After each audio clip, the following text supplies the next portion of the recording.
Um, my introduction is that I'm continuing my deep dive investigation into secret family courts in the interest of the public. This is a 5-minute podcast. The title is Private versus Public, when the state steps in. Very interesting. Just hold on, I've got my Yorkshire tea.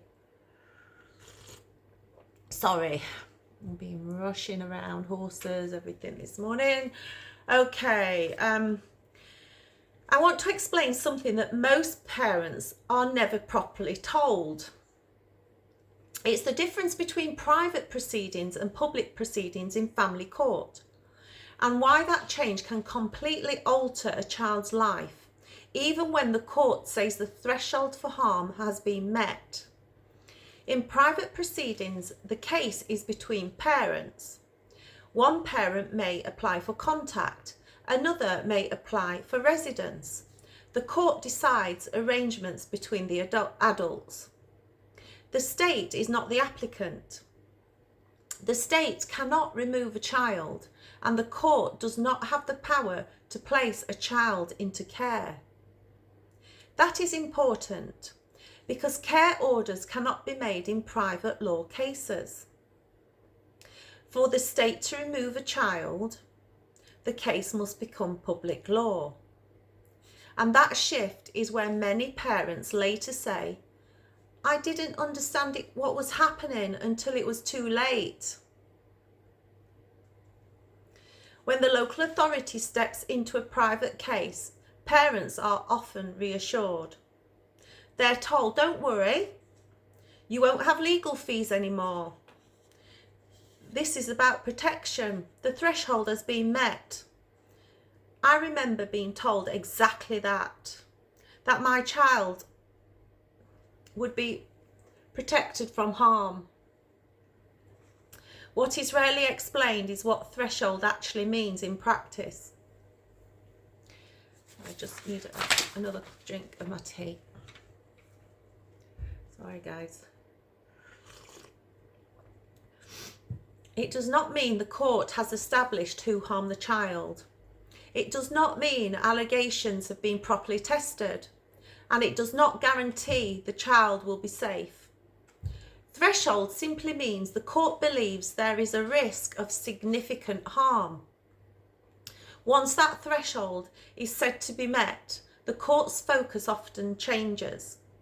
The question is no longer, what happened to this child? It becomes, how is the risk going to be managed? And this is where the system begins to align.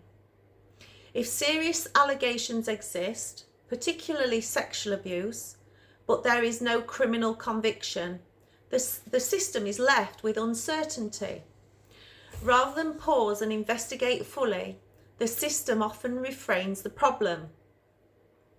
The child's disclosures become secondary. The protective parent's behaviour becomes central. Fear is reinterpreted as anxiety. Protection is reinterpreted as conflict.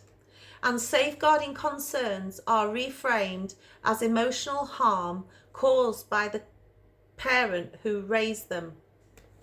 At that point, the system needs a solution.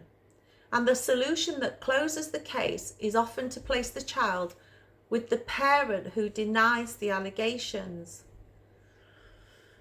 Not because the allegations were disproven, but because denial allows the system to say the risk has been managed. I just need another drink. This is how the state can say the threshold has been met, while still failing to protect the child from harm. Once the case is public law, another process begins. Interim care orders activate funding structure. Assessments multiply. Reports are written. Contact is reduced and supervised. Each step is described as temporary, but each step makes reversal harder, because over time, The separation itself is used as justification. Stability is cited, even though the instability was created by the intervention. This is how children can grow up without a protective parent.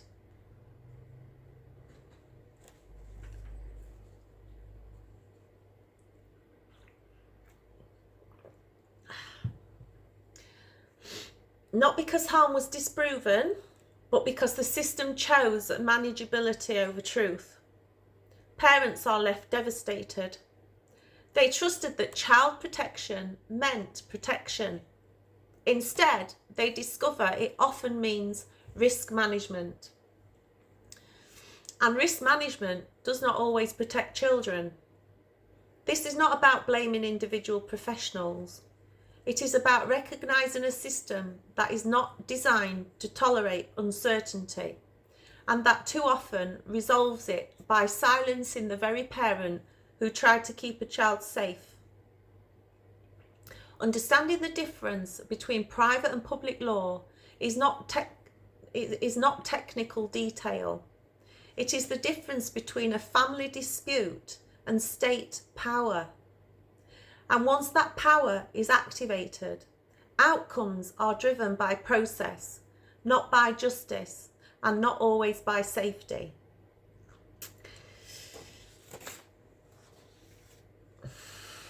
I'll let you sit on that for a while. I can't say I'm enjoying my deep dive investigation, but it is answering quite a lot of questions that I've had for a number of years that nobody answered. So thank you for listening. Oh, can you please subscribe, press the like button and share? Thank you.